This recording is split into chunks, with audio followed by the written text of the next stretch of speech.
بسم اللہ الرحمن الرحیم۔ محترم مدرسین اور طلباء عزیز، ارشاد الصرف کا درس نمبر 33 ہے، اشتقاق کا بحث، مشتق کی تعریف۔ دیکھو، اس سے پہلے درس نمبر 32 میں ہم نے جامد کی تعریف، پھر اسم جامد ثلاثی مجرد، رباعی مجرد اور خماسی مجرد اور خماسی مزید فی کے جو مستعمل اوزان تھے ان کے متعلق بات کی تھی۔ ایک بات سمجھ لیجئے کہ اسماء جوامد میں جو ہے انہوں نے مفرد کو معیار قرار دیا ہے کہ مفرد میں اگر 3 حروف سے زائد کوئی حرف نہیں ہے، صرف 3 حروف ہے تو وہ ثلاثی مجرد کہلایا جائے گا، مفرد بھی جمع بھی۔ جیسے رجال، اس کا مفرد ہے رجل، تو رجل کے اندر 3 حروف ہے، اسے زائد کوئی حرف نہیں ہے تو رجل بھی مفرد ثلاثی مجرد اور رجال بھی ثلاثی مجرد۔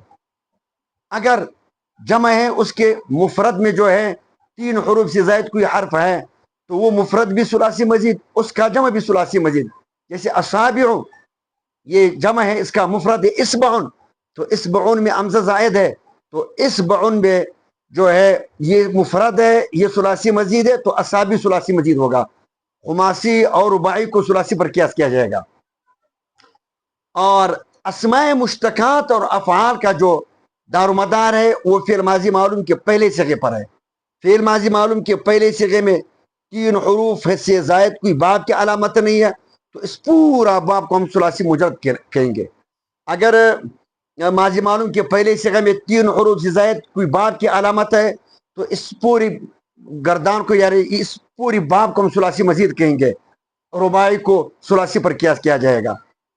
اور جوامد کے متعلق ارشاد التمرین کے اندر صفحہ نمبر 151 پر پوری تفصیل موجود ہے، ان کا مشق اور اجرا بھی ہے، اور جو حروف بطور غلبہ کے زائد ہوتے ہیں ان کا مجموعہ سألتمونیہا ہے، یہ سب کچھ ارشاد التمرین کے اندر موجود ہے۔ تو مدرسین حضرات جو ہے وہ اس ارشاد التمرین سے استفادہ لے لے۔ اس ارشاد التمرین کے صفحہ نمبر 151 کے لگ بھگ جو ہے حروف جوامد کا جو ہے ان کو پوری تفصیل کے ساتھ بیان کیا گیا ہے، پوری تفصیل کے ساتھ دیکھ لیں۔ تکرار، صیغہ میں تکرار ہے یہ نہیں، اجرائے صیغہ مکرر از جوامد۔ اور پھر دیکھو، علم صرف کا مقصود صیغہ کی پہچان ہے، اور صیغہ کی صحت وزن کی صحت پر موقوف ہے، اور وزن کی صحت حروف اصلی اور حروف زائد کی پہچان پر موقوف ہے، اور حروف زائد کی پہچان کے 3 طریقے اشتقاق ہے، عدم نظیر ہے، غلبہ ہے۔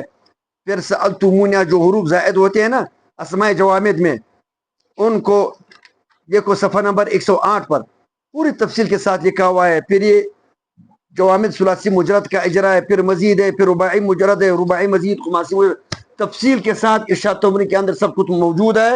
اگر کوئی استفادہ لینا چاہتا ہے تو ارشاد التمرین میں جوامد کا مطالعہ کرے، اس کو دیکھے۔ آج کے درس میں 33 نمبر میں دیکھو مشتق کی تعریف۔ مشتق وہ ہے جو مصدر سے بنے، بلا واسطہ یا بالواسطہ۔ بلا واسطہ جیسے ضرب فعل ماضی معلوم کا پہلا صیغہ ہے، یہ ضربن مصدر سے بنا ہوا ہے، درمیان میں کوئی واسطہ نہیں ہے۔ اور یا بالواسطہ جیسے یضربو، یہ ضربن سے بنتا ہے ضرب کے واسطہ سے۔ تو مشتق کا سادہ تعریف جو ہے نا، مشتق کی سادہ تعریف، آسان تعریف، جو مصدر سے بنے بلا واسطہ یا بالواسطہ، اور مشتقات 12 ہے۔ مشتقات 12 ہے، 6 اسم ہے اور 6 فعل ہے۔ فعلوں میں دیکھو ماضی، فعل ماضی، مضارع، جہت، نفی، امر، نہیں۔ اسموں میں اسم فاعل، اسم مفعول، صفت مشبہ، اسم اعلی، اسم ظرف اور اسم تفضیل، یہ 6 اسماء مشتقات ہے اور 6 افعال ہیں، تو یہ 12 ہو گئے۔ تو اس مشتق کے متعلق آج اتنی ہی تعریف آپ سمجھ لیجئے، پھر کل کہیں گے انشاءاللہ العزیز کہ بنا کا طریقہ، کہ ماضی کا پہلا صیغہ کس سے بنتا ہے،